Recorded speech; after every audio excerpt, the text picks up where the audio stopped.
All right. Well, welcome everyone. I am Sarah Wessel. I'm managing editor for CPI, and we're so happy to have y'all here for this what has been the fourth Friday in February for our training session. Today is going to be a little combination of activities, and so um, we're going to start out with Jamie Wilkes, who is going to start. So go ahead, Jamie. Thanks, Sarah.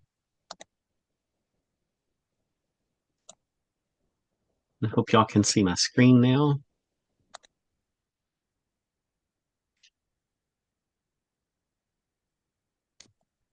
Can everyone see my screen? We can. Okay, awesome. Thank you so much. Well, welcome again. Today's session is on taking your indexing to the next level. So we want to help you if you are potentially interested in indexing, or if you've been indexing for a long time, maybe just to show you some things that will take you just a little bit further in your indexing. So these are going to be some tips and tricks that we have learned over the years. I'll start first with some a little tricky reviews, and then I'll turn it over to Lori for the second half for some tricky subject headings and articles. So welcome, and we're going to dig in now. So the first thing, this is just a reminder of some guidelines for our reviews. And I'm not going to read this to you because we've already talked about this in the previous sessions. If you weren't here for the previous sessions, this will be recorded, as you know, so this will be able to be later. So hopefully you can come back and take a look at this. If you ever have a question on what to include as far as a review or an article, or maybe both, we're going to talk about that today. So remember that anything that you think might be a review, go ahead and throw it in there or shoot me a message. I'll be happy to answer any questions you have. If you think that it should be treated as an article, please let me know that as well. We can also include Lori or Doug or Laura or Sarah, any of the other members of the CPI team, and we will be happy to help you. So just some general guidelines here on reviews, and let's now look at a specific review. So I want to thank Carrie Beth, our team leader. She sent this one to me. So the first one here is a review of a film, and this is a Wallace and Gromit film. Um, I love these. I've watched several of these over the years. They're pretty funny, and this is a review of it from World Magazine. So here is the link for this. If you'd like to take at this review for yourself, you're certainly welcome to do that.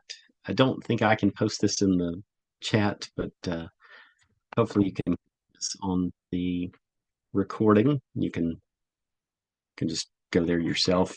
This is World Magazine, and this is the February 1st issue date, and we're going to talk about this in a little more detail as we move forward. So this is a film, and this is a little tricky. It's not a book, right? It's not a website. It's not a video. It's a movie, okay? So how do we treat this? Well, our manual gives us some specific guidelines on how to treat anything that's a specific type of media. I've already mentioned several, and I've already told you that this is a movie, right? So specifically for CPI, we use the qualifier motion picture, and that's on page 30 of the manual, and you'll see several other media qualifiers there as well. So how do you treat this? It's basically like a book, but it's a movie, so you're going to use that qualifier. So here are some other problems with this review. First of all, is there an author? Do films have authors like a book does? No, of course not. So how do we put names on this one? Do we list it like we do an author? Well, if you have a name, you could certainly include that, but you don't have to go hunting for a name to include there. The film stands by itself, does not need an author. Okay, so for this one, I checked OCLC. I looked in WorldCat, and there is no record for this yet, or at least there was not yesterday when I looked for the last time before the presentation today. How do I enter the title? So for this one, it's got a title and a subtitle. And Lori will mention this again in her section today, but we always put the title and then we use a space and then a colon and a space, and then we enter the subtitle. So if there is no record for that, remember how you treat that as well. You can put a couple of asterisks and say not in OCLC, not in WorldCat. I looked in WorldShare and could not find this, just something like that to let me know, hey, I did my homework for this. I'll still look for that record and maybe it's there by the time your indexing gets to me for editing. If not, though, I would appreciate a heads up just to let me know that you did search in OCLC. Okay, so there are no page numbers in this online review.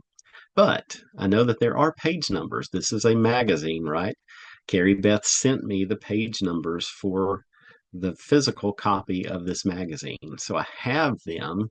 Do I enter them or not? Well, think of this from a research perspective, how a student is going to use this, how a professor is going to use this, how someone in the research process is going to look for this. So yes, please include the page numbers if you have them.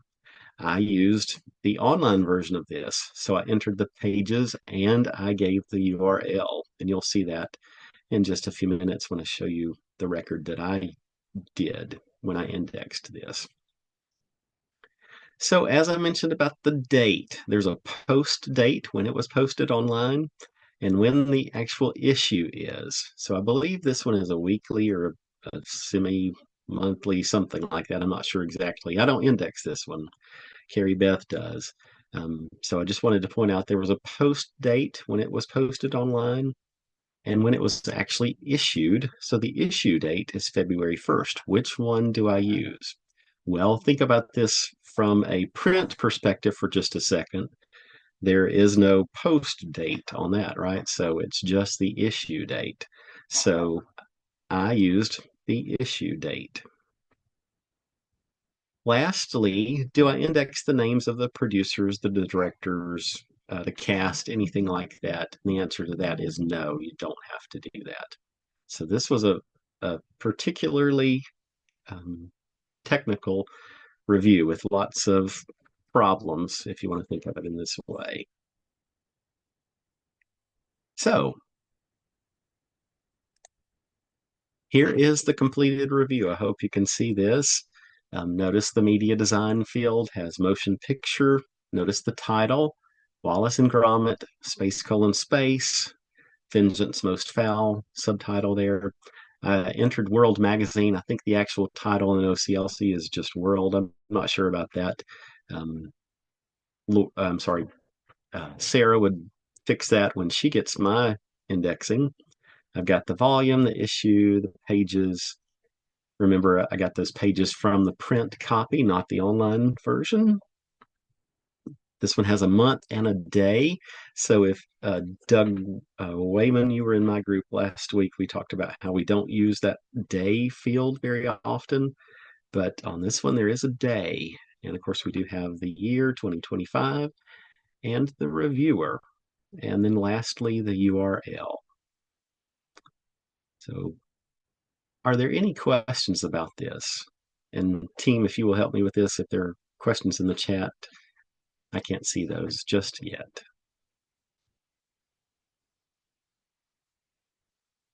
Jamie, there is a question. Okay. It says, what happens if you don't have access to the pages? Do you just leave it blank? Yes, I would just leave it blank.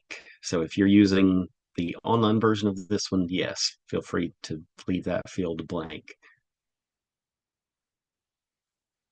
But do know that World Magazine does have pagination. So if you if you know that, you would want to include the page numbers.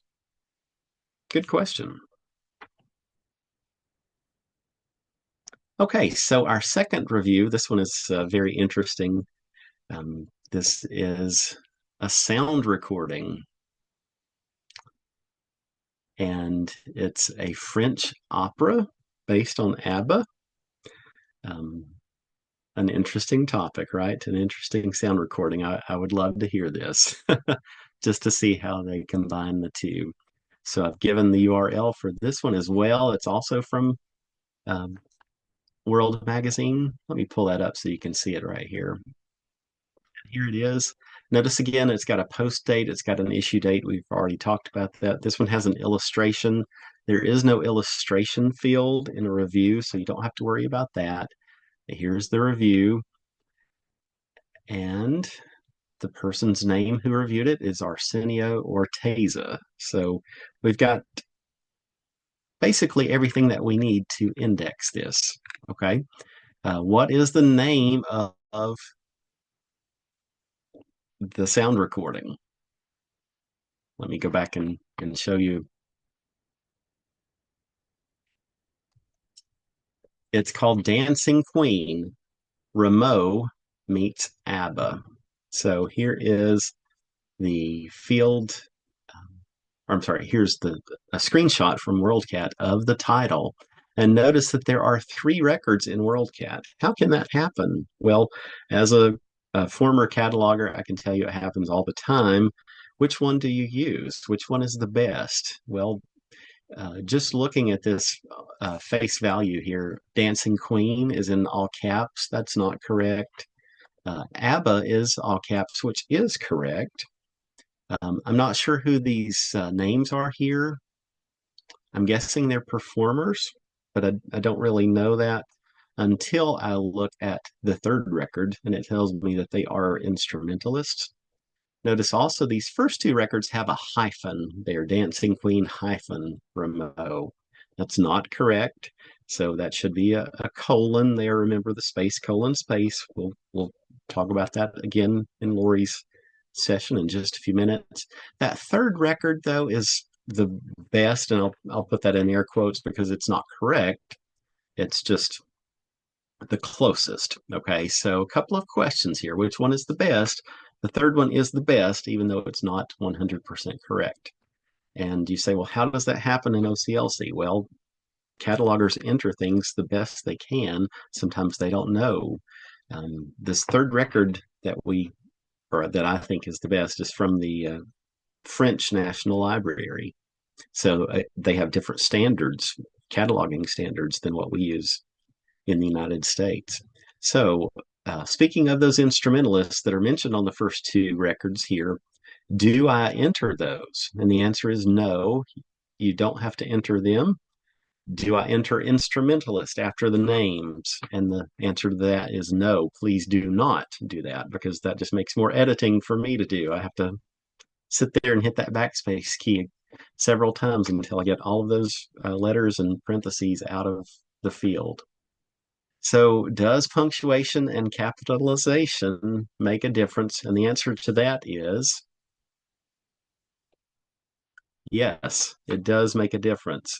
So, I asked ChatGPT to give me an illustration here of Rameau, the Dancing Queen. So, Rameau was a French composer and was not alive when ABBA was popular back in the 1970s. So you can see, yes, punctuation does make a difference. Dancing Queen, space, colon, space, Rameau meets ABBA.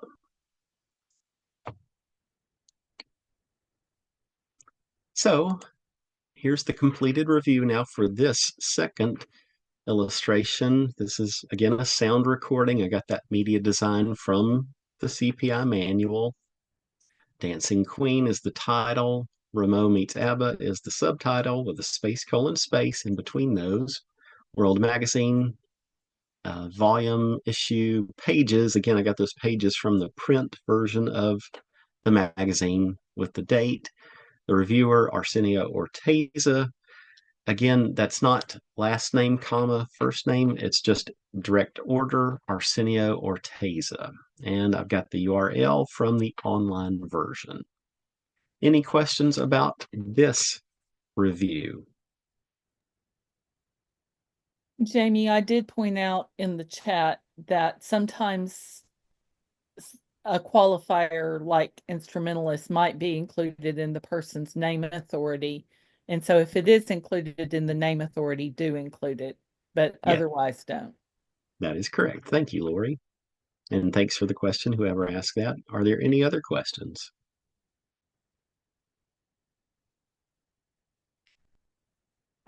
Okay, let's move on to a third review, and I'll put air quotes around that one because this is a review article, and you can see I've got the URL for this one. This is an online journal, and this one's open access, so you should be able to see this even if you don't have full access to this journal.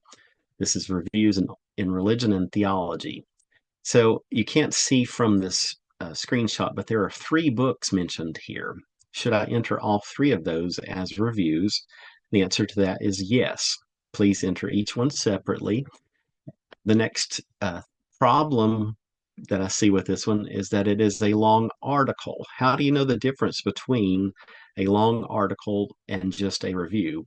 Well, this one tells you that it's a review article. Sometimes you'll see review essay, different wording. It may not even say that at all, but you may have several books listed and then lots of information longer than a traditional book review. So, question, should I enter this as an article too? The answer to that is yes. So, I entered 3 reviews for this and then an article. So the review article is open source, as I mentioned. Should I include the URL? The answer to that is yes. And do you see that it also has a DOI? Should I include the DOI as well? And the answer to that is yes. So go ahead and put in both of those. Remember, you don't have to enter the full HTTPS and DOI. You just start with the 10 and then everything after that. So this is a review article. The name of the article now is Visions of the Whole, Scripture, the Life of Christian Doctrine and Formation. So that's the name of the journal article for that entry. And then I also indexed each book separately. I have the reviewer's name, Paul Dominiak. He's also the author of the journal article. So if you have questions about this, please let us know. This does happen sometimes. So here is the article. Okay, remember this is a review article, so I have the author's name, and that is last name, comma, first name, Dominiak, comma, Paul, Visions of the Whole, space, colon, space, Scripture, the Life of Christian Doctrine and Formation is the subtitle. There are some bibliographies, of course, because it does have the reviews, the name of the journal, volume number, issue, pages, month and season, and the year. There's no day on this one. So I have each book listed as a subject. I searched the LC authorities and found the author's names for each one of these. Here are the titles of the books. And then finally, I did give it a couple of other subjects as well. It talks about theology, and it also talks about spiritual formation. It does have a DOI, and it does have a URL. So I included all of those on the article. And then here are each one of the books with separate reviews. Notice a couple of these books have series. So I put a period after the title and then put the series in parentheses. We've already talked about that. Searched the LC authorities. Lori's going to talk about that next. So anyway, those are the 3 separate reviews. So I'm going to turn it over to Lori now. Thank you for your participation. And Lori, it's yours. Okay, I am pulling mine up and we'll hit present. So we're going to kind of keep going with this theme of things that you want to keep in mind when you're indexing.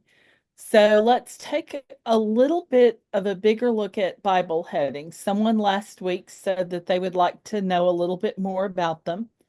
I want to remind you that we said we would love it if you added a subdivision with your Bible headings, just to kind of differentiate exactly what is included in the article. And I mentioned all of these headings last week, and I'm not going to read them to you. You can read some of those sample Bible headings that are there. But there are also other subdivisions that can be used with Bible. Here is just a sampling of them. Again, I'm not going to read all of them, but I do want to mention that, like Black interpretations, if you've got another ethnic group, see if that one is valid. Hispanic or Hispanic American interpretations. Check and see if those are there. The relation to the Old Testament or relation to the New Testament are often important if it's, actually talking maybe in the New Testament about the fulfillment of something in the Old Testament. And so maybe you're going to use that relation to the Old Testament heading there. So you've got all kinds of things here that you actually can use. If you have a questionnaire or survey type thing, that examinations, questions, etc., may be there. Today I was indexing something and I used the influence because it actually showed how that verse had influenced something. So just a tip, if you want to figure out if something is an authorized subject for your specific passage, the best thing to do is just to go back and look under Bible, add what that subdivision or what you think that subdivision should be, and see if it's there. So if I wanted to talk about socio-rhetorical criticism of the passage that we know is the Great Commission, I could look under Bible socio-rhetorical criticism. It is there. So Bible, Matthew 28, 18 to 20, socio-rhetorical criticism is a valid heading. So that's just a quick and easy way to check those. I want to talk a little bit about versions of the Bible. When we are putting them in a title format, we use Bible English Authorized 1611. But most of the time with CPI, we're dealing with this as a subject. So what you're going to do is you're going to do the Bible in English, but then you do versions, and then authorized is the King James. And it doesn't matter what year. You do not use a year with this particular one. Oops. Some other examples here. The English Standard Version, you would do Bible English Versions English Standard. And you can see the difference in the title format. You know, we're dealing with Christian things. Sometimes we talk about those Greek or those Hebrew versions. So I included, of course, only a single testament is included in the Greek Nestle Allen. So I had to add that New Testament in there. So it's Bible, New Testament, Greek versions, Nestle Allen. So, and then you also, if you're dealing with the Spanish, the Reina Valera version, you can actually do that. So I just wanted to kind of point that out. That's something that trips a lot of people up. They try to use the title format in the subject. Quick word about commentaries. Please only use Bible commentaries if the article is discussing Bible commentaries. And sometimes you do have articles that are talking about, here are 4 commentaries that have come out recently. And you may actually, in those cases, end up with those author title subjects because it's kind of a review article of the commentaries. But most of what you see and are tempted to use for the commentary subdivision is actually criticism, interpretation, etc. So under whatever verse it is, you use that particular heading. I want to show you real quickly an article with this series. We did not have this in our samples, but this is from the Banner of Sovereign Grace Truth. And you can see up there that this is in a series called New Testament Bible Study that is done by Dr. Gerald M. Bilkes. And so down at the very bottom, you're going to put the title as A Divided Kingdom Cannot Stand. You'll put a period, a space, and then in parentheses, you put the series New Testament Bible Study. Just like that. So that should be a fairly simple thing. Want to talk about theology as a subdivision. A lot of people like to use theology under people. So I want us to look at theology. I'm using the id.loc.gov here, and I'm going to use the one that says general subdivision. When I click on that, it says theology uses a topical subdivision under names of individual religions and monastic orders and under uniform titles of sacred works. So you cannot use theology as a subdivision for a person. So if I have something that's talking about the theology of Paul, what can I do? Well, I can use Bible epistles of Paul theology, or I can use Paul the Apostle Saint teachings. And let me show you the teachings. Here, teachings is used as a topical subdivision under names of individual persons for works discussing, in general, the body of knowledge, precepts, or doctrines of the person. So the person taught to others. So you can actually see that would fit. So I can use that Paul, the Apostle Saint teachings without any problems. I can also use this under Reformation and modern theologians, because a lot of people are tempted to do this with Martin Luther. Martin Luther 1483 to 1546, and they try to put theology there, but really they should be using teachings. Or you could go and do Lutheran Church doctrines, history, 16th century, because that's when he lived and taught. So you could do either or both of those for this particular one. I want to talk about comparing religions because there's a little case of a peculiarity with Christianity in comparison to others. Here you will see Christianity and other religions, Judaism is the authorized form, but it's Judaism relations Christianity for the other way.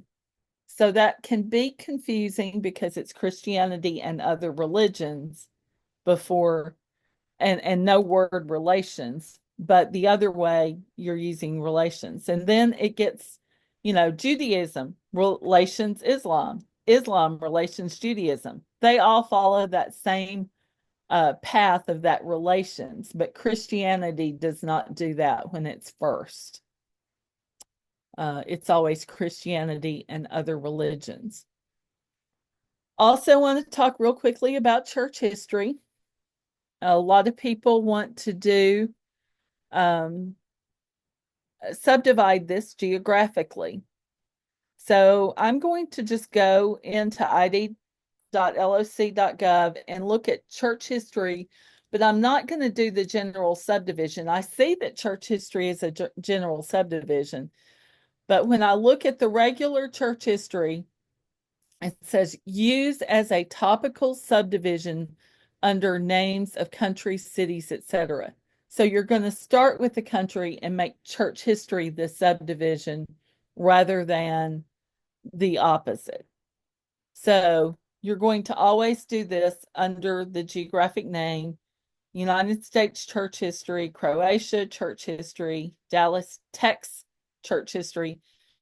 Now, you all may know that Dales, Oregon, the town has the in front of it, but in the authorities, it's just Dales. There's no "the" there.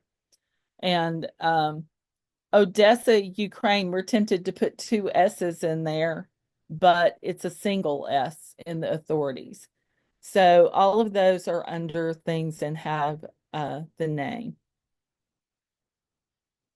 Also want to mention that church history can be subdivided chronologically, as can most history things. Under church history, the heading is primitive and early church, circa 30 to 600. But if you look down there, you actually see some variants already showing that have that early church circa 30 to 600.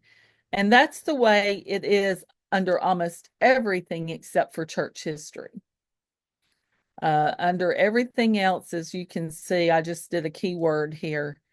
And you can see anytime you're talking about the history of a doctrine or a history, and you actually use the subdivision history or history of doctrines. You rarely have a chronological time period heading, by itself. It's always going to be under history or history of doctrines. So a bit more on geographical headings down here. I showed you last week New York, New York. I just happened in editing someone's work this past week. I had Brooklyn, New York. When I looked it up, it said subject usage. This heading is not valid as a geographic subdivision. So I could not use that to subdivided New York State, Brooklyn, or New York State, New York, Brooklyn. I cannot do that. So you noticed here it's Brooklyn, New York, New York is the correct because it's a part of the city. So what can I do instead? There are a couple of options. One, we can go back and use what I showed you last week, which was New York State, New York, which is going to be the way it would be subdivided down there in that 781 field. Or when we look at this authority record for Brooklyn, it tells me that since 1896, Brooklyn has had the same boundaries as Kings County. So I could use Kings County because it can be subdivided. So I can do New York State, Kings County. I can actually use both of those as headings. There's no problem with using both New York State, New York, and New York State, Kings County. So, does anyone have any questions or anything? I have a little quiz after this, but we're open for questions right now. I see, let me see.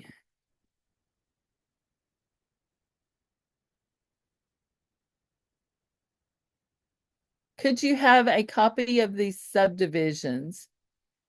If you will send me an email, actually, you will have a copy because the PowerPoint will be posted, right, Sarah? Yes, well, we'll post this and The I recording will be posted. right, and I find the list that you made super useful, so we'll even kind of call that out and put it on the index or LibGuide. Okay, we'll do that. And so we actually there is a list of free floating subdivisions, yes, and they've got the link there in chat. Someone wants those in the manual, but I think that if we just put them on the LibGuide, it'll be fine. And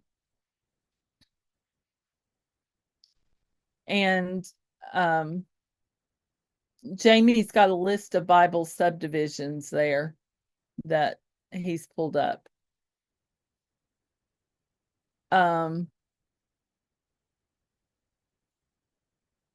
homiletic and liturgical use. How can we distinguish it?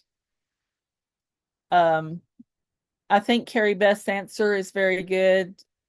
Litanies, responsive readings and stuff is your liturgical, and homiletical is about preaching.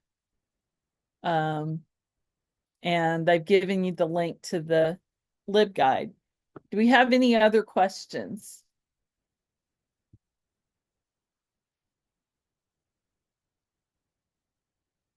Okay, here's your chance. This is called Which is Correct?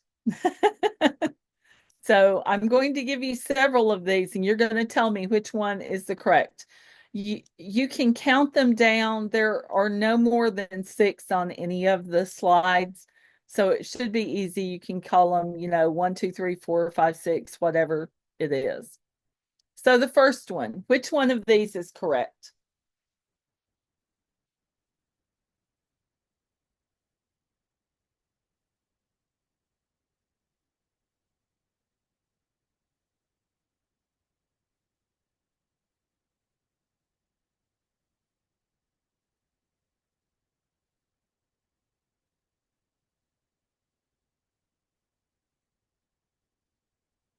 Okay. Someone has said 4, and they are correct. It was the 4th one. You always use Acts, not Acts of the Apostles, and you need to remember to put the comma in before the chapter. I was trying to combine a couple of common errors. Okay, which of these two is correct? Psalms or Psalm 23?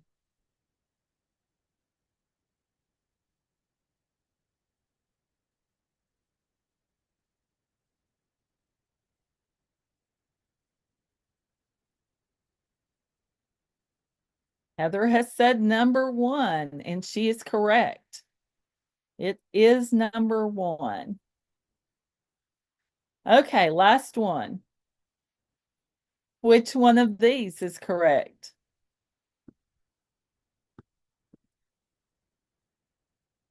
You see here, I've got differences in Song of Songs, Song of Solomon, and Solomon for the name of the book.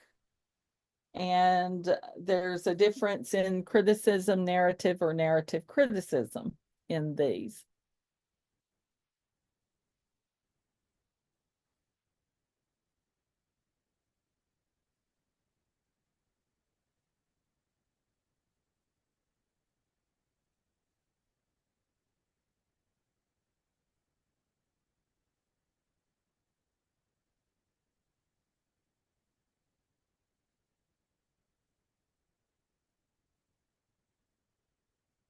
Okay, someone said it's number 1.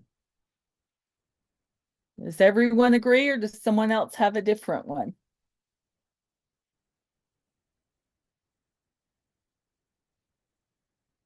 The correct answer is number 2. It's Song of Solomon. And if you look up Bible Song of Solomon, you'll find it in authorities. So let me stop my share. Does anyone else have anything? Carrie Beth is here now. Do you have anything you want to add? I don't think so. I think you've covered it all. Okay. Sarah, why don't you tell them a little bit about the process for signing up again? You bet. So the next step to index for CPI is to actually pick out an issue that you want to index. And so there are 2 lists depending on whether you want to do something that's been published recently. That is what we call current indexing. And typically you pick out like a journal, like World Magazine is one of our titles. And so an indexer has committed to indexing every single issue as it gets published. Um, I'm immensely grateful to that indexer since World gets published so frequently. But there's some journals we didn't get indexed when they were first published, whether, things get lost in the mail or CPI didn't index that title, and so it has like a 5-year run when we finally say, hey, we'd like to include it. And so that kind of indexing, kind of the back work, is called retrospective indexing. And so we have a list of specific issues that are available that are missing from CPI. And so you're kind of helping to fill the gap.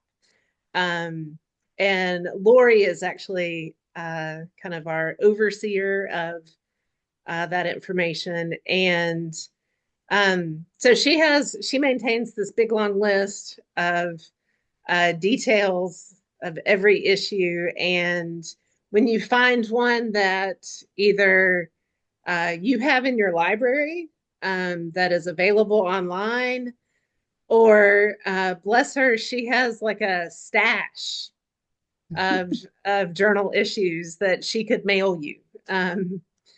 Uh, those are all ways that we can get that into your hands and you can sit and index that issue. A lot of new indexers like to kind of start with an issue from the retrospective indexing, because it's kind of a finite commitment of like, hey, I'm going to try this one and see if it's something that you really can kind of figure out and work into the rest of your life. And so then they go and maybe say like, hey, that was so much fun. I want to do more. And they either do more retrospective or they look and say, hey, that's a journal that I enjoy reading already, and or that my library has, and I would like to index it. And so they sign up for the current indexing. And we also want to mention one other thing. If you are attending the ACL conference in person on Sunday afternoon, we are planning to hold a retrospective indexing day at the conference. Northwest Nazarene University has a few titles. It's less than a handful, but there are plenty of issues that would be available. And because we're only doing it one afternoon, you probably won't get more than an issue or two done anyway. Maybe 2, 3 for some of you who are more experienced indexers. So we should be able to make some use of those. And you will actually, if you look at the retrospective indexing list, I actually have the indexer assigned as retro day on those. So you would actually be able to see what we will be indexing that day. So please feel free to join us if, even if you get there late, if your flight comes in around 1 o'clock on Sunday, come join us when you get to campus, after you get checked in and get your stuff in your room. We'd love to have you. Most of us are coming in on Saturday so that we'll be there to get it started, as long as the airlines cooperate with us. We also are going to start back this fall. We started meeting about once a month for kind of a indexing buddy day. Some of us struggle to get our indexing done unless it's, that appointment on the calendar. And so a handful of us are kind of meeting once a month and we index. if you have questions, it's a great time. Some of the editors are around to be able to just answer that quick question. Um, but it's also a way to just sit and index. And then if you come across like a problem, an editor is there and you can be like, hey, Lori, what do you think about blah, blah, blah, blah, blah, blah, blah? And she can give that quick answer. Or I'm really bad at subject headings and can't always make the connection between like how I would describe it to like my friend and how the Library of Congress describes it. Uh, but some of the editors, like they just think in LC subject headings. And so I describe what my article is about, and they just magically pop out like what the terminology is. And it saves me like 20 minutes. So if that sounds appealing to you, um, those sessions are always advertised on the indexer discussion list. So you can know about those. Yeah. Another thing that we might mention is the indexing credit program that's been around for a couple of years now.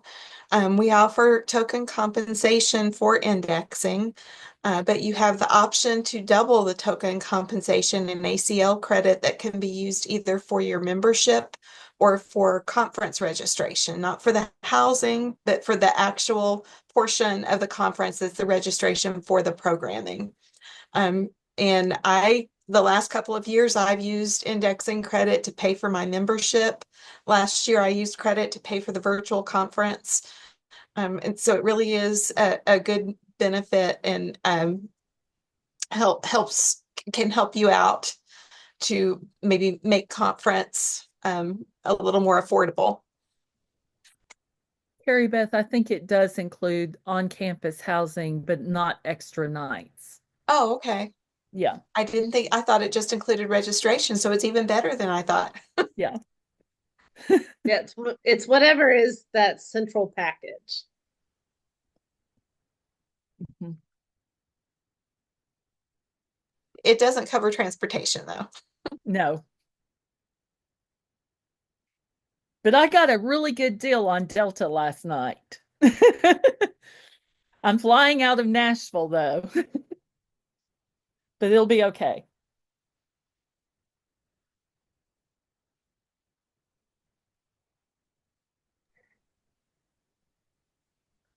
Okay, I don't have anything else, and I don't think anyone else does either, unless Doug has anything he wants to say. Jewel, Laura, is Robert there? Do any of you indexers have anything? Okay, I'll see you all next time, and we hope to hear from you.